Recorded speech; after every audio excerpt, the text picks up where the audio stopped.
Hey everybody, it's Mike from Fishing the Mid-South, and this is my open love letter to the kayak industry, specifically the fishing kayak industry. So, and you can tell it's a high budget film because I got a wooden dowel here pointing things. So the first thing, if we have scupper holes in the kayak to let water out, because water goes out the bottom, right? Then why is the drain plug at the top? Stop it. Drain plug at the bottom. There's no reason we're going to have to roll this kayak over to get water out of it. Now is there?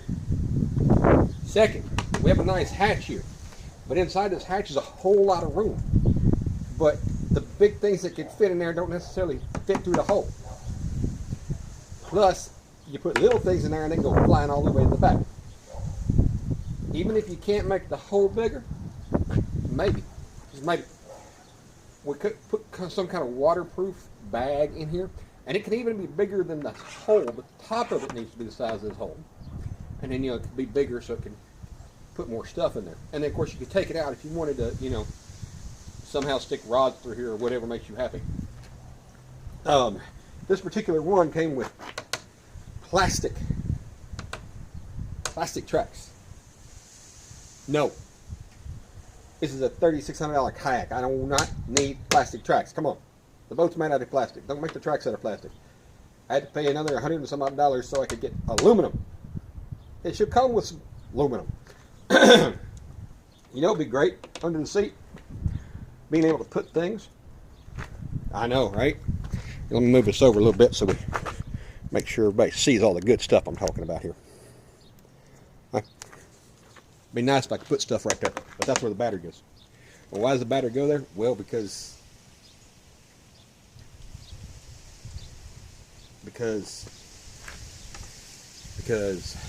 well, I guess it fits there. But wouldn't it fit back here? Well, yeah. Okay, and so why is it under my seat again? So I can't put tackle and stuff under there.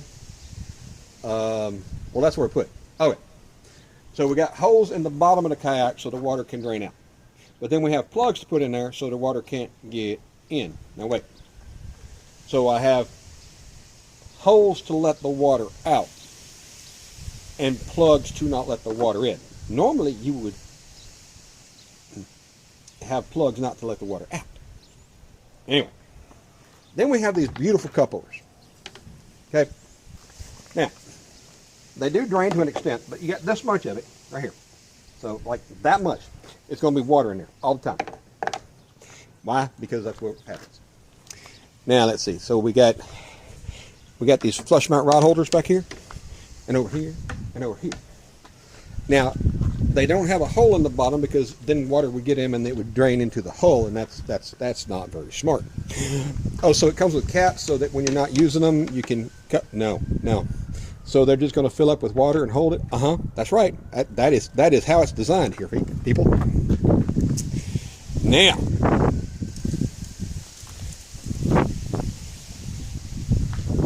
we got screws back here so we can mount a power pole. Well, now, how come if I want to put a trolling motor on any other kayak, I've got to buy an adapter plate? Well, because power poles all have the same template. Why can't motors have that? I think that the motor companies need to get together. You listed Timmy Minn Kota and what used to be Motor Guide and all those others. What if there was a universal mount that you can design it any way you want it. You let the kayak manufacturers know how they have to mount that. So they can have a mount that your trolling motor goes to. And you know what? If that little bow mount or a transom mount trolling motor does not need this gigantic deployment process and this heavy mount, why do the ones on the front? Is it because it's going a different direction? I don't think so. So let's lighten those up. Now I understand why on my boat with my 24 or 36 volt that you need to be fed up, right? The other thing is, if you made the XI3, I realize Motor Guide no longer exists, but let's play around for fun.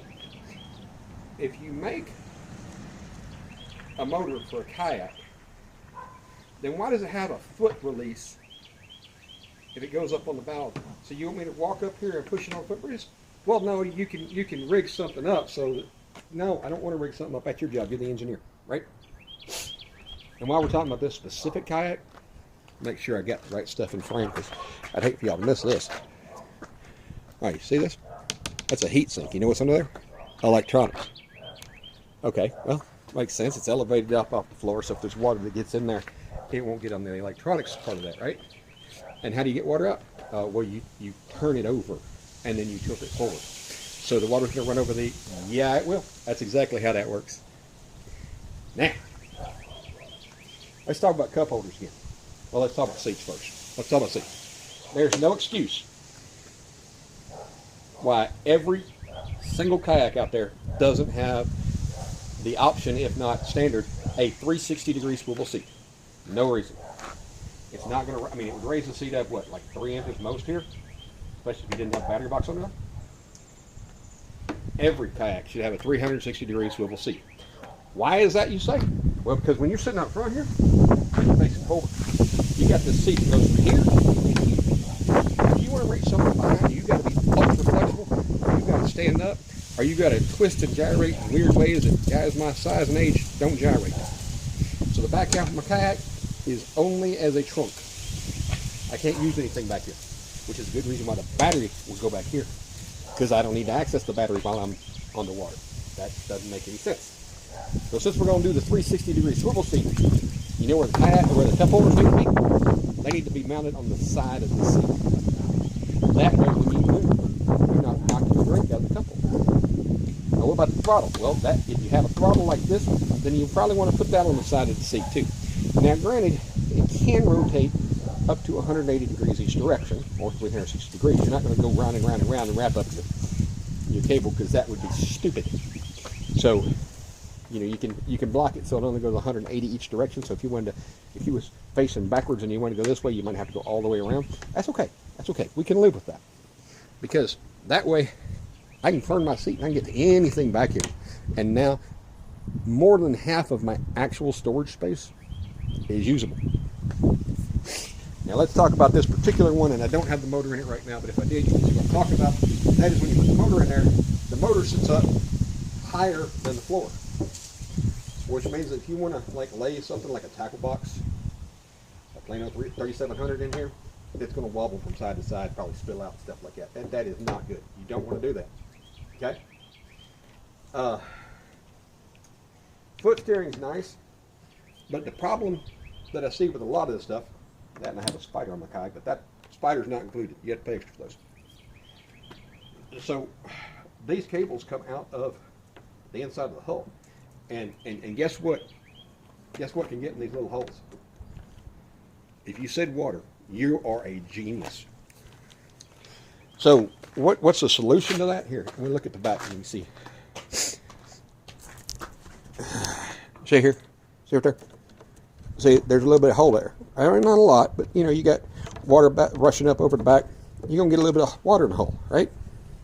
So what if, instead of going through the hole, we had like a little conduit down each side? Doesn't have to be very big. That goes down and does the exact same thing. Just wire, those kind of wires and stuff would go through there. And these are little steering wires, and nothing heavy duty, nothing terrible, right? I'm not asking you to put, you know, a 2-inch conduit down each side. I'm talking, you know, something about the size of this. You know, just put a little recessed area in there. And while we're talking about recessed areas, again, let me make sure I got the right shot so you can see what I'm talking about. So this is a track here, and it's recessed, and that's very pretty. Like I said, it came with a plastic track. I had to pay money, a lot of money, to get these aluminum ones. And you know what? If you want to replace the factory tracks, you have to get a special kind of track, because they use these. There's one screw here, and then two, and two.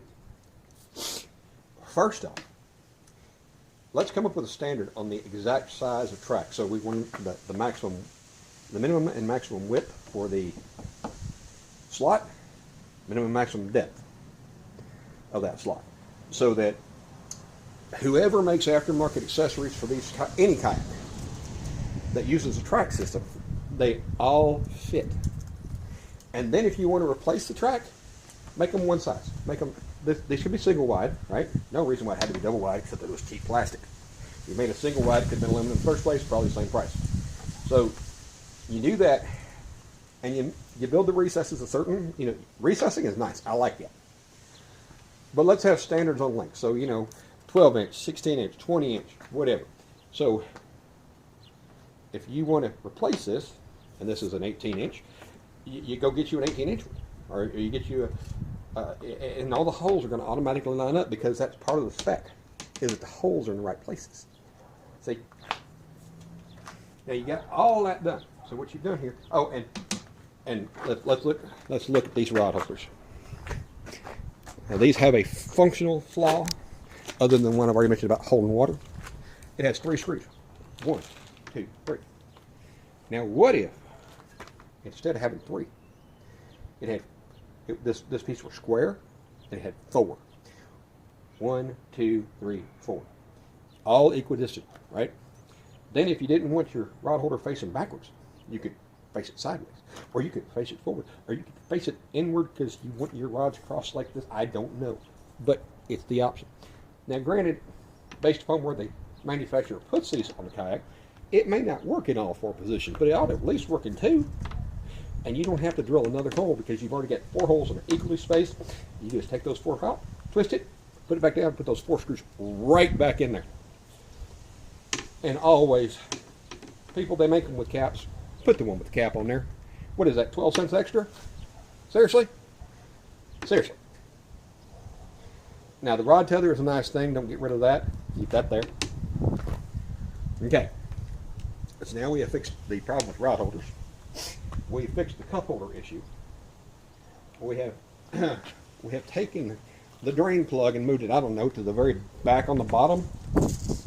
Maybe up just a hair, so, I'm sure the excuse is, well, people drag their kayaks. This is a $3,600 kayak. You think I'm dragging this across the concrete? I am not. Let's see.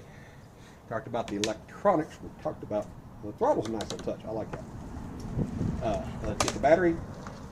Move it wherever. Now, aggressively anglers,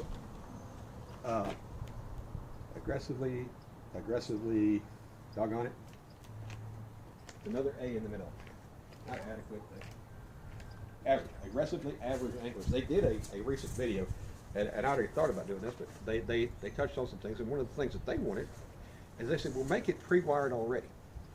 Just put the wires in there already. And that makes sense, except that, once again, the manufacturer has told you where you're going to put your battery. You may want to put it in the back. You may want to put it in the front. You may feel like under the seat's a good place. Oh, and while we're talking about seats, they need to always be adjustable back and forth. If you look at the Unlimited from the company that makes the Unlimited, New Canoe. So they got tracks everywhere, and the chair is on tracks, and you can move it forward and backwards, so you can trim it any way you want. So, if the waves are rough, you can trim it back a little bit, so you're pulling the bow up a little bit. You can do whatever you want there. So, if you want to put the battery in the back, maybe you move the seat forward a little bit, or you put the battery in the front, you move the seat back a little bit, so you equalize the weight. I'm not sure what these are for. Best I can figure, you put something in here, the wave comes over the side, washes it out, and there you go. I don't know, but anyway, I guess those are nice. And I don't know why everything is made to fit a $3,600 on especially this guy. So you got a $3,600 boxes are what are going to fit over here on the side, and you got the seat. $3,700 really doesn't fit. So what size box do they sell with kayak with a few extra parts? $3,700. And is that one of those waterproof ones? No. Wait, what? The kayak, you're gonna get wet. You got your spare parts, including things like an extra shear pin for your trolling motor that is susceptible to rusting, is in a non-waterproof box that you probably got stored in the kayak. And with any luck, since there's no dam in here to keep it from going backwards, it could be back here by this time. Who knows, right? So we've moved a whole bunch of stuff. Also, Old Town, you already know this. Everybody puts risers on the back. So just raise the back seat up already. Just come from the factory that way. It's a weird seating angle if you're trying to bend over to like, you know, lock in your motor, or if you're trying to sit up, get your center of gravity way off because you're tilted backwards. Now let's see. Now you have a good seat. I like your seat. It just needs to rotate 360 degrees like a good boy. So we've moved a lot of stuff around on here, and these are minor changes. I realize once you've made the mold, it's too late. But I don't know how this kayak was made, and somebody didn't throw a whole bunch of water on it and say, hey, there's water sticking in these cup holders, and there's water sticking in these rod holders. What should we do about that? The idea is not, well, ship it out and who cares, right? That's not the correct answer. So when you're prototyping these things, look for that kind of stuff. These are going in the water, right? They should be water all through them. And if you can water this thing down and any water gets in the hole at all, you failed. You need to fix how that water is getting in. Water should not have a chance to get into your hull unless you poke a hole in it. Now, aggressively average anglers also said, and I like the idea, and that's rigging plates. They want rigging plates. The Old Town, not the Old Town, the new canoe unhelmeted apparently actually has those. According to them, I've not checked for myself. Behind there is a solid piece of plastic, and I think that's a bad idea because I want to say Native has those rigging plates, but it's already open behind there. Well, I'll disagree with them on that. I like the idea of rigging plates everywhere, right? That way, if you mess it up, you can replace the rigging plate, 15, 20 bucks, and done. But I don't want a hole already cut in my kayak if I don't need it. I can do that. It ain't hard. Pretty much any idiot can cut a hole in a kayak. Fixing a hole in a kayak, that's a big difference. Not every idiot can do that. Don't ask me how I know. So there you have it, folks. My open love letter to the fine folks in the kayak industry. And also, if y'all could all, you know, because some of the kayak manufacturers are like, well, this thing's rated at 500 pounds and it weighs 100 pounds, so it can only carry 400. Wait, what? Now I want to know how much weight the kayak can carry. Carrying itself doesn't help me any. Because then you could have a 500-pound capacity kayak that weighs 500 pounds and it can hold nothing at all. That doesn't make any sense. Usable weight. Now, Old Town does it. They tell you how much it can hold, how much it weighs, and then they tell you the usable weight, and that's me and all my crew. That needs to be across the board. Anything else is just, frankly, misleading people.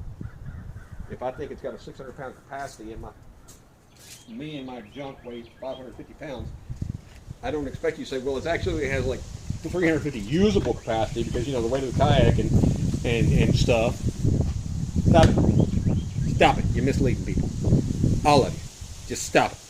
Get on one, get some standardization. These rod holders should be standard. They are, because the same company makes all of them. I know that. But put that make it square and put a fourth screw on there. One on each side. These rails should be standard. Now you can have multiple lengths, so if you want to go out of your way and you want to be like New Canoe and have a track that goes from here to here, well, that's your business, okay? But you know, if you have those done right, then I could actually replace them with a bunch of 20-inch back to back if I decide to replace them, and the screw holes would all line up. Okay? So that is our open letter to the fine folks in the kayak industry going, do better next time. Thanks for watching.